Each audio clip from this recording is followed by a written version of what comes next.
Bonjour, comment ça va et comment va la santé?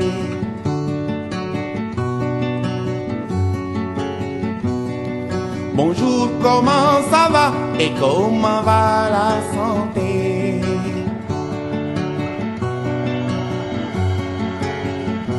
Iwai werdi alam nelen werle. Iwai werdi alam tiwai werle. Changai tale payeku. Bonjour, comment ça va et comment va la santé?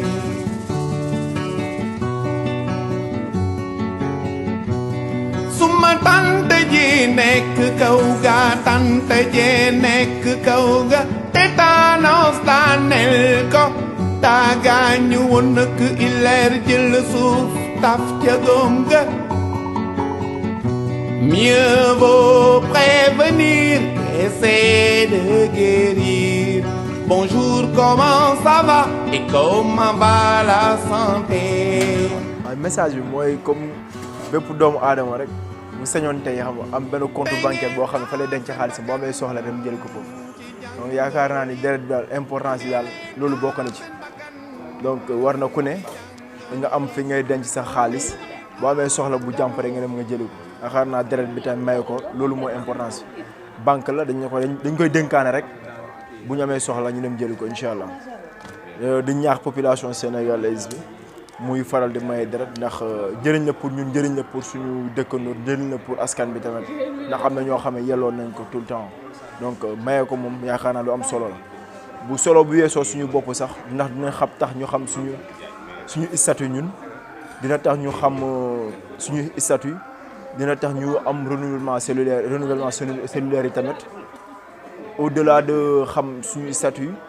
loolu yëpp bu ñu ko xamee ba noppi dina permettre aussi tamit suñu deret di juraat cellules yi di juraat donc loolu yëpp solo baa ngi foofu pour ñun solo baa ngi aussi pour suñu dëkkandoo pour suñu njaboot pour suñu askan bi tamit donc di njaax nit ñi rek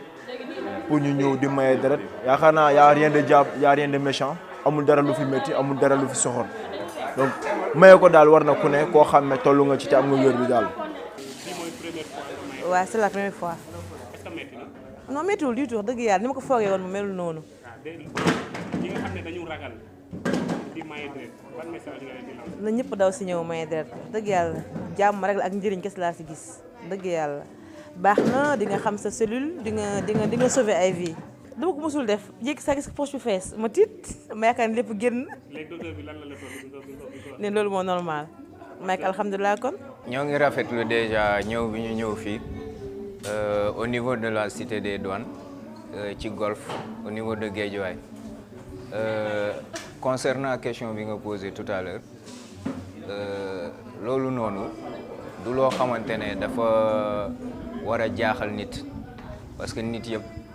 yàlla da leen sàkk mais bokkuñu yem waaw c'est-à-dire am na ñoo xamante ne tey jii dañ ko def benn question xel maanaam dañ koy ragalee xel même avant ñuy yegg si fii naan dañuy maye deret mais loolu yëpp question d'esprit la c'est psychologique maanaam ay xalaat la yu nit ki di def ci boppam bokkul ak la réalité maanaam réalité bi mooy tey jii mën nga di ragal dara et pourtant yaa ca gën a baaxle deret boo déggee ma ne yaa ca gën a baaxle deret bi dañ ko classé par ay groupe sanguin am na ay O négatif O plus AB plus AB moins ak yeneen maintenant concernant dam bi nga souligner léegi venam moo gaaw mais y a rien d'inquiétant mais venam moo gaaw cela a résulté à ce que poche bi teel a fees waaw mais y a rien d'inquiétant du tout. donc est-ce que dafay expliquer que ne circulation dafa normal ça veut dire que circulation sanguine dafa normal dafa gaaw. waaw cela veut dire tout simplement que ne lépp jaar na yoon yaa amul problème fi ñu jam amul problème aussi pour que sang bi circule normal cela veut dire que aussi traité nañ ko niñ ko war a traité à ce que lépp jaar yoon lépp jaar ci raccord boobu nga xam ne fa la sang bi war a jaar pour yegg si ci poche bi jam nañu aussi fi nga xamante ne fa lañ war a jam pour sang bi mën a circuler normal loolu li muy signifier juste c'est que dame bi wane na que ne il est apte à donner le sang loolu rek la teg.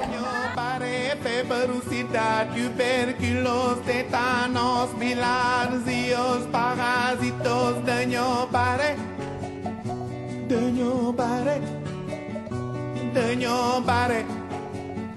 Mieux vaut prévenir qu'essayer de guérir. Bonjour, comment ça va et comment va la santé?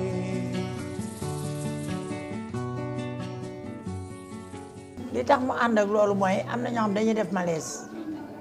am na ñoo xam ni boo vidé seen sang ñu miir am na ñoo xam ni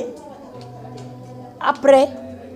bu ñu joxee deret ba pare dañoo war a lekk pour renforcer seen bopp toog ci kër tàngaay bañ leen a sonal ba ñu jóg ndànk dem dañ cee am ay cas am na ñoo xam ne une fois que nga commencé kii bi rek maye deret rek dañu commencé di def ay malaise ñooñu nag dañ leen di defar suukar seen gémmiñ pour que ñu mën a def benn kii am na ñoo xam ne aussi dañuy wàccu léegi de préférence bu njëkk li amoon léegi amatul bu njëkk da ngay ñëw jóge sa kër ñëw ba ci hôpitaux yi saa nga ndékki ñëw maye deret léegi nag mën nga ndékki sa kër ñëw maye deret ndékkiwaat léegi médecine bi dafa avancé léegi nag li tax ñuy préféré ndékki bi aussi noonu ma la ko waxee rek doomu aadama moom moo vidé sang ba pare muy def malaise ci yoon wi wala yu demee noonu hôpital da cee xaj wóom yee nga jox ko mu lekk li mu génne woon mu dugalaat ko dina lekk dina naan ñu jox ko orange wala banana wala lenn mu accompagner loolu moo tax à tout moment fu ñuy mayee deret ñu teg suñuy matériel yoo xam ni cuisine la daal di nga lekk di nga naan. Bon, salam alaikum d'abord. C'est le président des jeunes de la Cité Douane. Ok, tey dama ñëw pour maye deret parce que dama cee jot a dégg ay kii yu bëri comment dire ay avantages yu bëri musuma maye nag mais tey lu ma motivé mooy peut-être sauver des vies ndax am na solo di ñaax nag sa morom jeunes yëpp ñu ñëw ñu maye ndax kon ñu koy waxee rek am na solo te ñu bëri dinañ ko soxla xamu fu waay di soxlaa deret tey jii je peux sauver une vie sans même le savoir. jigéen wérul toppatoo war na ca jigéen wérul toppatoo war na ca doom ju juddoo toppatoo war na ca doom ju juddoo toppatoo war na ca dañu leen war a vacciner aar leen ci jàngoro yi dañu leen war a vacciner aar leen ci jàngoro yi dañu leen war a vacciner aar leen ci jàngoro yi dañu leen war a vacciner aar leen ci jàngoro yi mieux vaut prévenir. Bon, fii vérification des constantes la da ngay vérifier constante seet ndax nit ki constante stable na bu stable bu dee nag dafa wàcc kooku xam nga ne dafa ànd ak malaise kooku waroo ko mën a joxe da nga koy gën a yokk li ko métti bu dee koo xam ne nag constante normale la kooku mën nañ ko bàyyi mu dem maye même bu bëggee maye te constante normale kooku mënuñu jël risque di ko maye boobaa day gën a daanuwaat chutewaat si moom moo tax dañuy contrôler bu normalé ñu bàyyi ko mu joxe bu dee nag dafa am faiblesse ay malaise yooyu ay tension yu wàcc yooyu ñu bàyyi ko mu dem ba beneen yoon mu utiwaat doole daal waaw. mooy c'est-à-dire que ku ñëw par exemple sa tension baaxul. ba wàcc da nga ko wàcc. waaw. wala mu yéeg de trop da ngeen fa naan mënoo maye quoi. doo mën a maye waaw. da nga koy rejeté mu dem. waaw rejeté dafa di diñ koy ne mu dem ba beneen yoon rek waaw. mais est-ce que am na ay conseils yu ngeen koy jox. waaw effectivement yoo xam ne peut-être mën na permettre su beneen don de sang amee dans quelques jours mu mën a nga xam ne éligible bi woon mu mën a éligible dans quelques jours. waaw toujours bu demee feneen fu mu mënti dem rek ku mu fay mënti fekk ki jël constante yi moom toujours day xoolee constante bu dee dem na normal na dina ko ne mën nga joxe ok poids bi tamit da siy joué aussi am na yenn poids yoo xam ne en dessous de 49 yooyu kooku doo mën a joxe HTA bi tamit bu dee dafa yéeg élevé trop pour yenn personnes âgées yi tamit bu dépassé yenn 63 ans ñooñu tamit duñ leen nangu ñu maye ak yooyu. Bonjour, comment ça va et comment va la santé?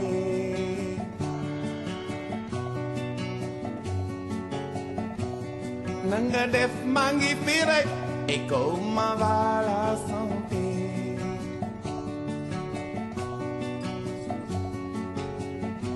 Saaful ma suume et comment va la santé? Bonjour.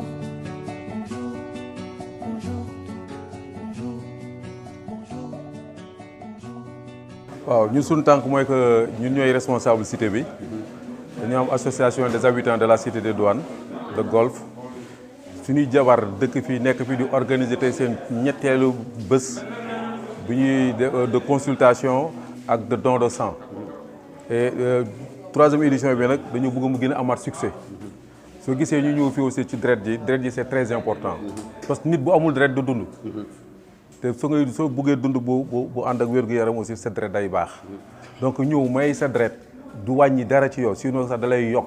ba dina tax ñi jël deret yi balaa ñu koy joxe dañ koy seet deret yi lan moo ci nekk ndax baax na wala baaxul wala am na feebar ou bien amul feebar te loolu yëpp soo leen dem di seet di ko seeti mun nga am nga fay lu bëree bëri mais nga ñëw fii toog ñu xoolal la sa deret nga pare ñu jox la nga ndékki delluwaat amaat deret ju bees ñu xool ne dara nekkul ci yow déjà kooku point positif la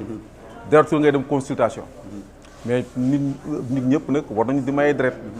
surtout xale yi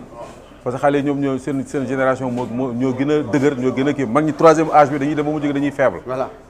mais deret nag mooy tax nit di dund te nit da koy soxla saa bu nekk muy sunu jigéen ñi di suñuy yaay yi suñu waree dem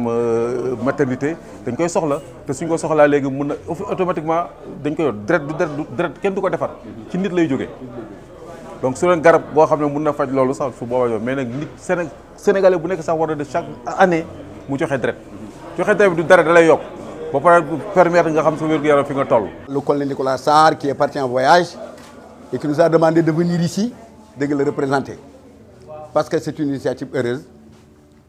bu ñu def sous la houlette de Madame Ndiaye. Madame Ndiaye, vraiment chapeau bas. Madame Ndiaye, c'est elle qui a eu l'initiative et qui a demandé, qui a fait les escaliers, qui a fait les couloirs pour venir, enfin implanter ça, qui est à sa 3e édition. Nous ne pouvons que nous en féliciter. Vraiment. Et puis, l'Union définie, c'est quelque chose de capital. Le sang, c'est quelque chose, comme l'a bien dit, comment s'appelle encore, M. Ba, qui ne peut pas remplacer. Et à chaque fois que tu donnes du sang, mets-toi dans la tête que tu sauves une vie. Et puis le même sang que tu donnes, que tu as donné, on ne sait jamais. Ça, c'est le bon Dieu. On ne sait jamais. Nous inciter beaucoup les jeunes. Parce que nous, on a dépassé cet âge-là. Parce que nous, on fait presque 70 ans. Bon, on a dépassé ça. C'est fini, ça. Maintenant, nos enfants seront là. Nos enfants du quartier seront là. Parce que nous sommes érigés en association. Ils seront tous là. Pour que vraiment cette journée puisse se terminer vraiment pour qu'on ait beaucoup de poches de sang. Nous l'avons et puis c'est un engouement vraiment ñëpp dinañ ci jàpp inchallah rabbi. Encore une fois chapeau bas à Madame Ndiaye. Waaw vraiment il est très bien. Enfin yalla na ko yàlla bàyyi suñu kanam mu jiite suñu jigéen ñi mu jiite suñu jabar yi jërëjëf. ñu ngi leen di nuyu ci seen tur ak seen sant di leen dalal ci cité douane Golf. Bon man nag dama ñëw fii bien que ci cité bi laa dëkk nekk douanier bu retraité mais dañu am association bu ñuy wax association des retraités des douanes sénégalaises ARDS man dama bokk ci commission animation ak organisation léegi nag commission animation ak organisation boobu ñoo ma yabal fii pour me représenter les retraités des douanes commission bi moo ma fi yabal pour me représenter commission boobu mais association bi yëpp ci boppam ARDS yëpp ci boppam bon parce que lii vraiment bon maye deret bu baax la moom comme nu ko grand bi waxee bon peut-être ñun yàgg nañ ko def depuis ñu nekk armée ça fait plus de 40 ans waaye itam bu ñu sañoon itam jeunes yi aussi itam di maye deret normalement périodiquement ba nga xam ne bii lu ñuy ñaan mooy tey au moins ngeen am fi benn collecte ay poche de sang yu bëree bëri. Vraiment bon kontaan nañ ci lii ci suñ jigéen ñi liñ fi def vraiment ñi ngi góorgóorlu pour dimbale ñeneen ñoo xam ne ñi peut-être seen loxo jotu seen gannaaw. C'est Mamadou Lamine Sané, infirmier chargé de la consultation des donneurs de sang à l'hôpital principal de Dakar. Nous voici aujourd'hui ici à la Cité des Douanes pour des activités de consultation. Voilà, may wax ni rek ni tey moom ñoo ngi fii à la Cité des Douanes pour benn activité boo xam ne bi épouse jabaru douanier yi ñoo ko organisé te bii yaakaar naa ni mooy suñu 2e édition ak ñoom daaw defoon nañ ko donc mu am njariñ loolu ci cité bi ci population bi fi nekk ndax kii di don de sang ñëpp xam nañ ni don de sang njariñ la di début jusqu'à la fin te don de sang nit ku wér rek ko koy def ku wérul doo ko def waaw moo waral consultation yi ñuy def pour xool kan moo mën a maye ak kan moo mënta maye waaw njëriñ li nag bari na ndax tey bu ñu xoolee même ci wàllu permis yi ñu ngi exiger nit ñi ñuy indi li ñuy naan seen groupe sanguin pour ñu mën leen defal permis donc loolu may wax ni rek loolu warul woon sax nekk ci affaire permis rek mais dañ ko waroon a def ci carte d'identité yi ku ci nekk ndax ku amul oto it di nga yéeg ci oto tukki donc groupe sanguin bi dafa am njariñ waaw tey nag ñu nekk fii pour activité maye deret ak consultation te activité bii ñuy def baax na ci population bi parce que day tax ñoom ci seen bopp ñu saytu seen yaram xam li nekk ci ñoom ndax ba ñu ko defee am na ci ñoo xam ne ñi bénéficié wu nañ ci ñi nga xam ne jotoon nañu maye deret daaw bénéficié wu nañu ci seen groupe sanguin tey bi ñu ko soxlaa dañuy ñëw rek ñu tiireel leen seen kayit ñu dem déposer pour seen permis ñu changer leen ko wala ñu wut permis donc rax ci dolli daf leen a permettre aussi ñu xam lan moo nekk ci ñoom ndax am na ñoo xam ni ñu ngi yore ay jàngoro ci seen yaram te xamuñu ko donc don de sang mën nañu ne ni dépistage la ci maladie yi nga xam ne ay virus lañu waaw dépistage la ci hépatite dépistage la ci VIH dépistage la ci syphilis waaw moo tax don de sang dafa am njariñ te en plus da nga ciy am yàlla ndax deret kenn du ko maye kenn du ko jaay deret kenn du ko jaay kenn du ko defar yàlla rek moo xam moom mi nga xam ni moo ko def ci doomu aadama bu ko soxlaa doomu aadama dong moo ko mën a may kenn mënu koo jënd waaw du jaay ci magasin kenn du ko defar waaw te dafa am solo parce que hôpital boo gis mënut a fonctionner te deret amul ndax ñi ko soxla dañoo bari accidenté yaa ngi fi borom cancer yaa ngi fi jigéen ñi mantu di wasin ñu ngi fi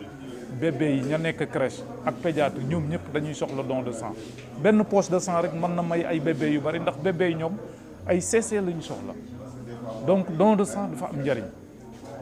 ci kiy maye ak kañuy may kiy maye non seulement bu mayee am na deret bu bees boo xam ne bii mooy soqalikuwaat ci moom te boo seetloo les plus grands donneurs ñi nga xam ni ñoo ëpp li ñuy maye deret boo xoolee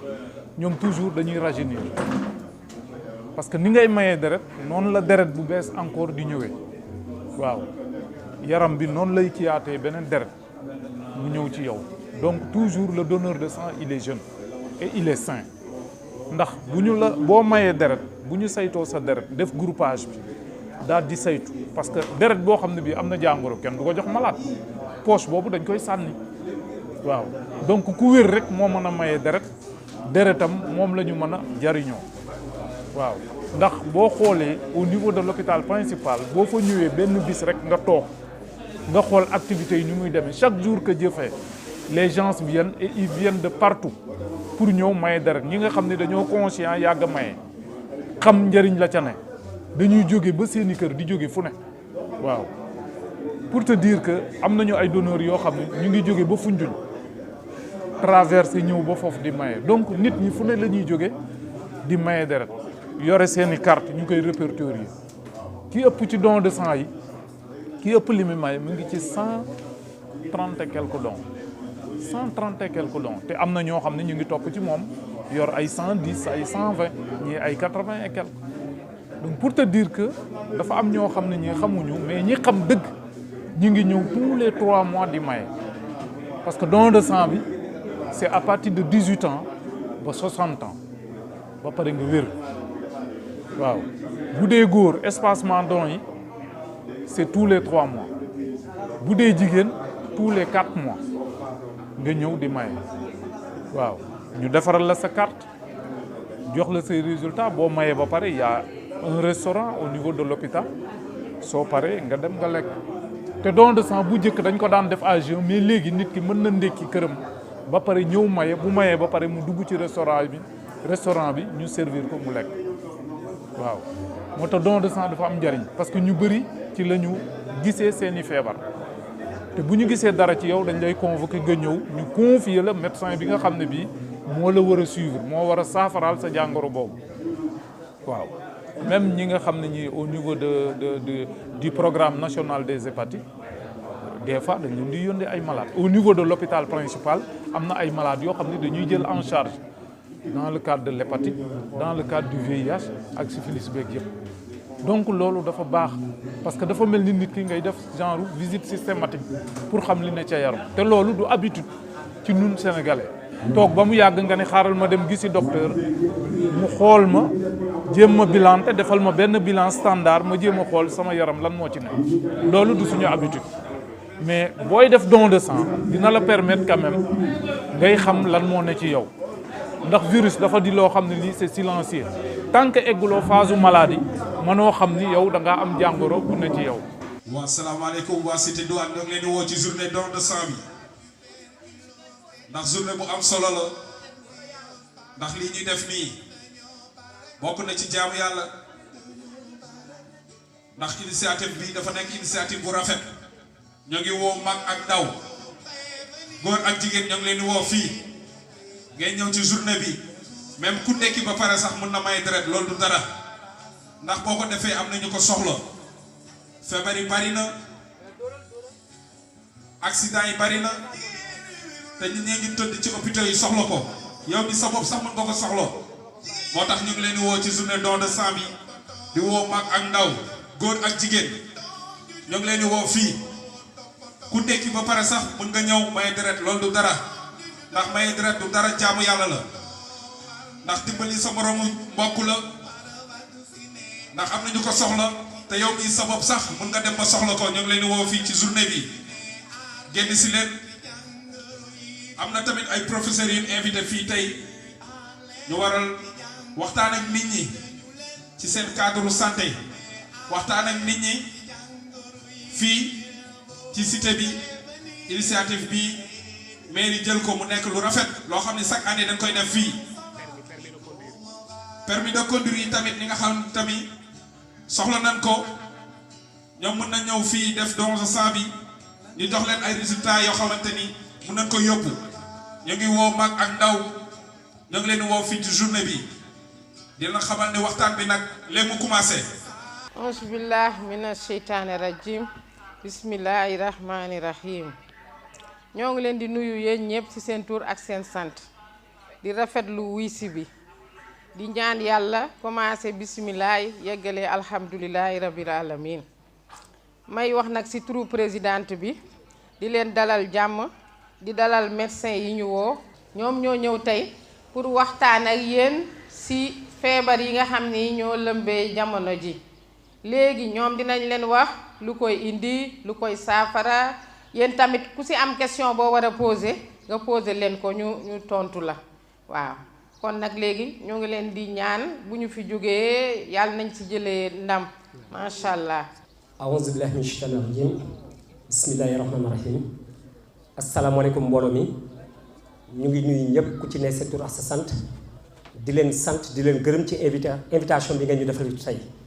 donc en commençant par madame Ndiaye mi nga xam ne moom a contacté ma sant yàlla bu baax parce que d'habitude waxtaanu hépatite bi su ma koy faral di def damay xaw a nekk un peu seul laay wax mais tey source de satisfaction bi ma am mooy toog déjà man en tant qu'associatif di def waxtaan sur les hépatites di sensibiliser les populations et di def de la prévention su ma amee chance tey toog ak ku mel ni professeur Anna Sarr nga xam ne elle est très reconnue bokk ci même les éléments précurseurs de la lutte contre les hépatites parce que hépatite bi tam bu ñuy wax tënk bu njëkk bi commencé na Abbas Ndao bu ma juumul ma présente ko donc muy professeur Anna Sarr di hépatogastro mooy ñi nga xam ne ñooy saytu lépp lu jëm ci wàllu feebaru biir gastro hépatite bokk ci donc doon diabétologue aussi rôle am bokk ci li nga xam ne problème mu diabète daf koy saytu di ko xool di ko faj nekk ci hôpital Abass Ndao beneen mbégte bi mooy toogaa ki nga xam ne dafa bokk ci ministère de la santé parce que bépp politique de lutte bu ñu fi mën a def wala programme je pense que bopp bi mooy ministère de la santé ñooy mën a valider loolu yëpp jàppale nit ñi pour mën a jëm kanam donc man en tant que Ibrahima Gueye maay président association Saafara hépatite bi nga xam ne mu ngi fii depuis 2010 di dimbali nit ñi di xeex en tout cas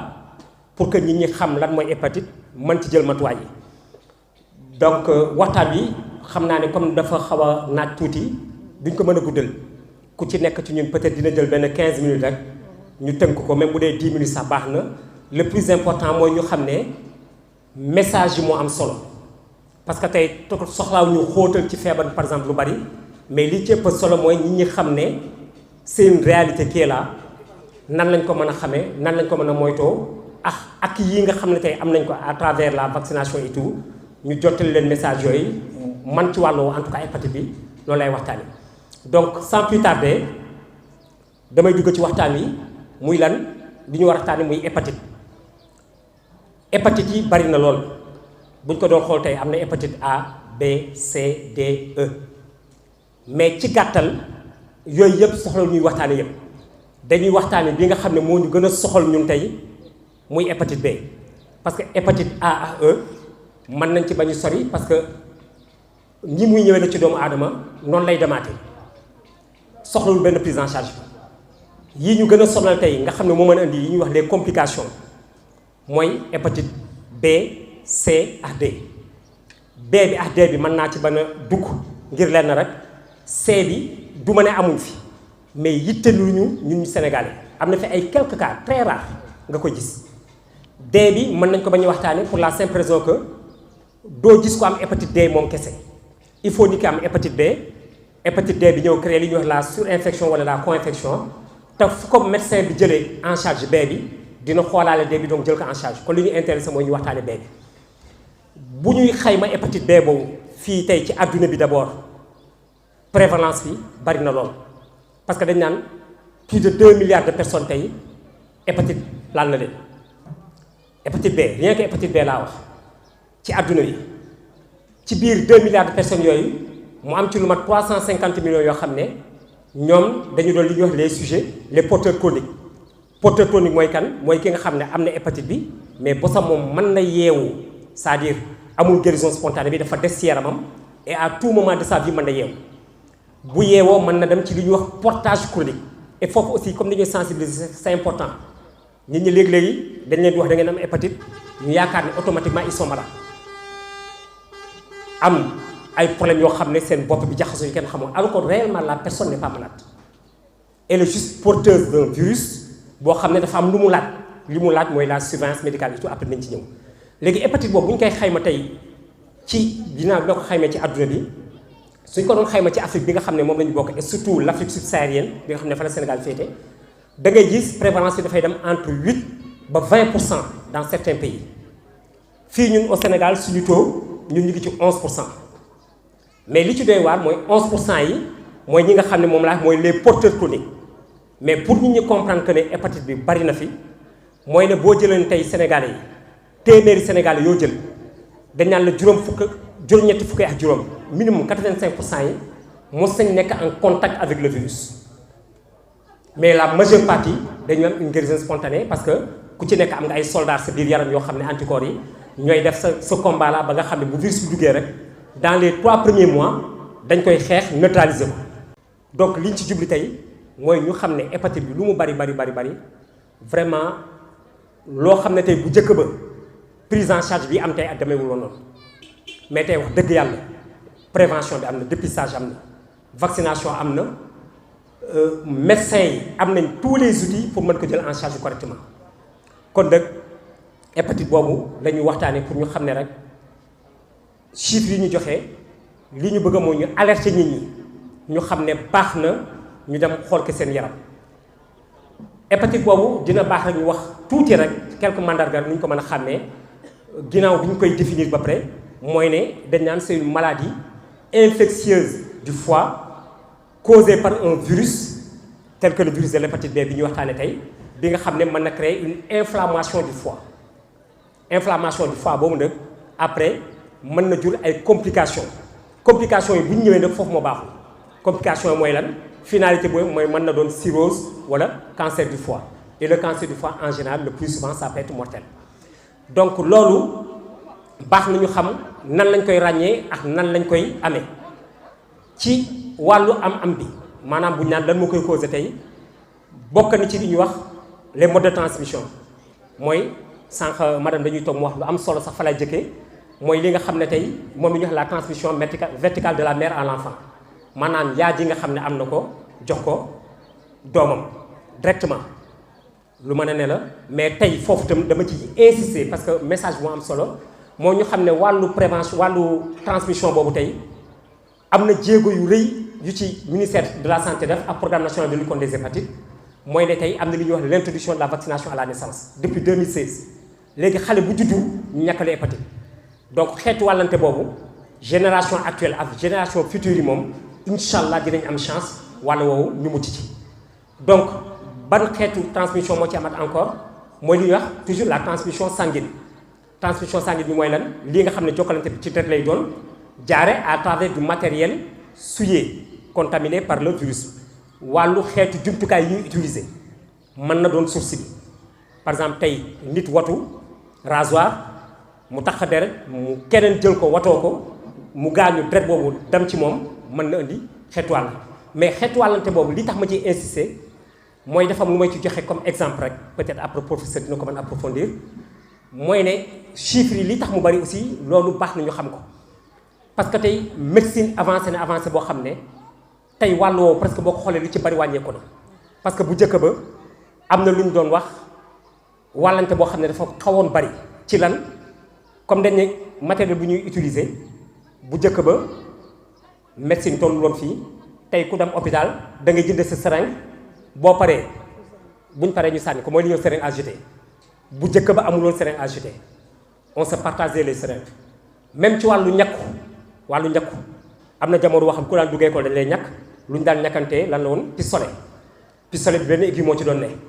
te tey prévention bi am mesure d'hygiène yi am yëpp ñàkkul ne bu njëkk bi demee woon noonu nga xam ne da ngay jam ki ci topp wax dëgg yàlla mu jur xeet yu mel nii mais tey kooku sori dañ fa wax dëgg yàlla avancé nañ am na li ñuy wax aussi la transfusion sanguine mooy tey comme li ñuy def nii lan journée bi lan la don de sang bu njëkk ba nit daan soxla deret ñu oo ay mbokkam ñu may deret ñu jël deret bi jox ko directement te kañ du ko saytu su fekkee mu am hépatite wala sida wala leneen boo ko joxee mu wàll ko directement mais tey poches yi ñu jël fii c'est des poches yoo xam ne dañ leen di sécuriser parce que bu ñu delloo hôpital dinañ ko saytu bu ci amee hépatite wala syphilis wala sida poche boobu dañ koy sànni kon nag xeet yi may wax yëpp tey wàññeeku na am na boo xam ne jarul négliger il faut que ñu wax ko moo li ñuy wax la transmission sexuelle même si elle n'est pas évidente mais dafa baax nit ñi xam léegi-léegi mooy créer benn psychose nit ñi dañuy tiit dañu anoona waxuñu wàllante bi dafay am foofu directement mais lu mën a ne la parce que transmission sanguine la ñu wax donc mën na jaar foofu à travers aussi li ñuy wax les liquides biologiques dañ koy wax léegi nag yooyu yëpp baax na ñu xam ko ba nga xam ne dinañu permettre ñu mën a jël yenn matuwaay yi bu ma waxee xeetu transmission yi baax na ñu wax feebar boobu nan lañ koy ràññee parce que ñu bari tey da nga gis ko am hépatite toog këram mu yeewu ci yaramam di màgg ñu koy xool gis signes yi am ci moom mais malheureusement duñ ko xam dañ koy bàyyi ba mu nekk à une phase de non retour mu nekk ko kip ñu yóbbu hôpital ñu commencé dugg ci situation xam di sotti léegi mandarga yooyu lan la mooy li ñuy wax les symptômes